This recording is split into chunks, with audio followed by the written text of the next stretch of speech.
प्रधान महालेखाकार इंदु अग्रवाल की प्रेस वार्ता चल रही है। बता दें आपको कि सीएजी की 5 रिपोर्ट सदन में पेश हुए हैं। अब हमने 60 ग्राम पंचायत में ये भी देखा कि किसी भी ग्राम पंचायत के पास रिकॉर्ड नहीं थे। अगर जो प्रोसेस है उसमें यह था कि जितना भी लोगों को हटाया गया है, रिमांड किया गया है पीडब्ल्यूएल से, वहाँ पर ये एक मिनट्स ऑफ प्रोसीडिंग्स रखा जाएगा कि किस आधार पर हटाया गया है, और उन मिनट्स में वो जो लिस्ट ऑफ डिलीटेड बेनिफिशरीज है वो सब आएगा कि कैसे हटाया गया, किस आधार पर हटाया गया, उनकी रैंकिंग में यदि बदलाव हो, वो सब उसमें आना था। लेकिन किसी भी ग्राम पंचायत में, जिन ग्राम पंचायत में हमने टेस्ट चेक किया, कहीं भी ऐसा नहीं हुआ कि कोई वो रिकॉर्ड्स फर्निश कर पाए इन मिनट्स का, या वो प्रोसीडिंग्स कैसे उन्होंने की, और जो पीडब्ल्यूएल था वो फाइनल कैसे हुआ। तो इसी तरह हमने देखा कि जो जितना लाभार्थी हो सकते थे उससे कहीं कम संख्या में फाइनली लोगों को लाभ मिला। नवंबर 2022 तक 22 लाख से ऊपर एलिजिबल परिवार, एलिजिबल हाउसहोल्ड्स झारखंड में आइडेंटिफाई हुए।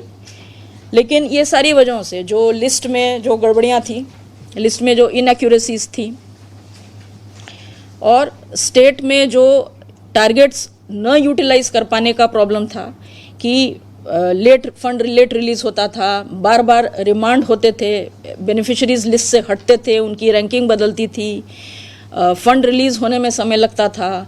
बेनिफिशरी जो थे, लाभार्थी जो थे, देखिए इस स्कीम में ऐसा नहीं था कि खाली फंड दे दीजिए और काम हो गया। जो लाभार्थी थे, उनको फंड कैसे यूटिलाइज करना, यानी किस प्रकार जो है आइडेंटिफाई करना है कि हम किस प्रकार का घर बनाएंगे। स्कीम में बहुत सारी गाइडेंस है कि कैसे करना है, तो स्टेट को हैंड होल्डिंग करनी थी। तो ये जो हैंड होल्डिंग थी, इसमें डेफिशिएंसी थी। तो बहुत जगह हमने बेनिफिशरीज से बातचीत की, वहाँ पर उन सर्वे से पता चला कि उनको प्रॉपर हैंड होल्डिंग नहीं मिली, उनको नहीं पता था कि कैसे लोन कैसे लेना है, किस प्रकार का टाइपोलॉजी है, तो उस पर किस प्रकार का घर बनाना है, उनको मॉडल घर बनाने का गाइडेंस नहीं मिला, वगैरह वगैरह।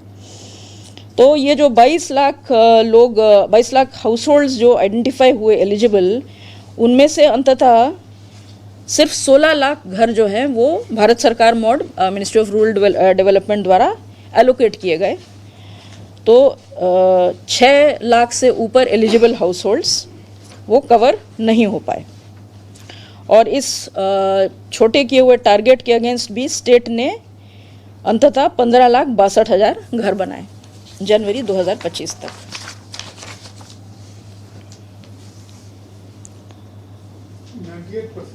जी 98% है। जी वो आपका वो जो फाइनली जो स्टेट सैंक्शन किया है लिस्ट, यदि आप ओरिजिनल 22 लाख से कंपेयर कीजिएगा तो और भी कम है। फिर और भी इसमें कुछ इश्यूज हैं, जैसे स्पेशल प्रोजेक्ट्स के तहत कुछ परसेंटेज है, 5% का टारगेट जो स्पेशल प्रोजेक्ट्स के लिए रखा जा सकता है। स्टेट ने इसमें नहीं कुछ प्रपोज किया। इम्प्लीमेंटेशन में हम आते हैं तो इम्प्लीमेंटेशन में एक एनुअल एक्शन प्लान इनको बनाना होता है, जो कि यहाँ पर नहीं बना, ताकि ये एस्टिमेट हो सके कि कितना रिक्वायरमेंट है और कितना। जी अमरिंदर जी कुछ बोल रहे हैं?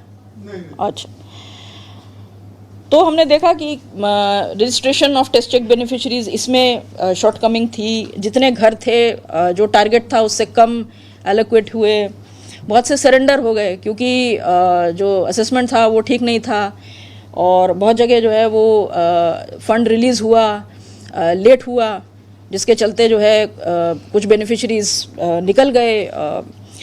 तो विभिन्न कारणों से सरेंडर हुआ, टारगेट विड्रॉल हुआ। अच्छा, घर कंप्लीट करने में हमने देखा कि 1 से 3 साल तक का डिले था, विलंब था, जबकि 1 साल जो प्रिस्क्राइब्ड समय है, 1 साल के भीतर आपको कंप्लीट करना है। तो इसमें काफ़ी विलंब था। ये विभिन्न कारणों से था। फंड रिलीज़ होने में लेट हुई, और कुछ केसेस में बेनिफिशरीज भी विलंब करते हैं, और एक और कारण ये भी था कि बेनिफिशरीज़ को, जैसा मैंने कहा, हैंड होल्डिंग उतना नहीं मिला, जिसके चलते उनको कंस्ट्रक्शन मटेरियल सोर्स करने में प्रॉब्लम हुई।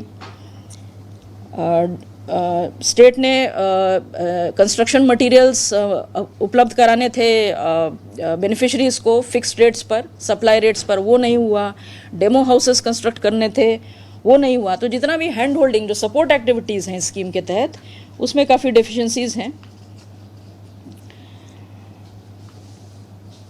कुछ केसेस में जैसे जो 3 कैटेगरी में घरों को बांटा गया, category A, B, C. Category A वो थे जो कि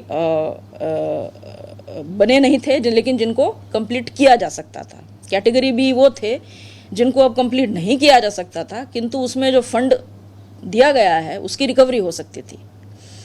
और कैटेगरी बी सी वो थी जिसमें न रिकवरी।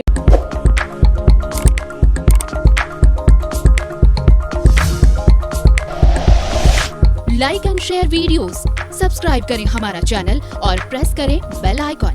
न्यूज़ 11 भारत, सच है तो दिखेगा।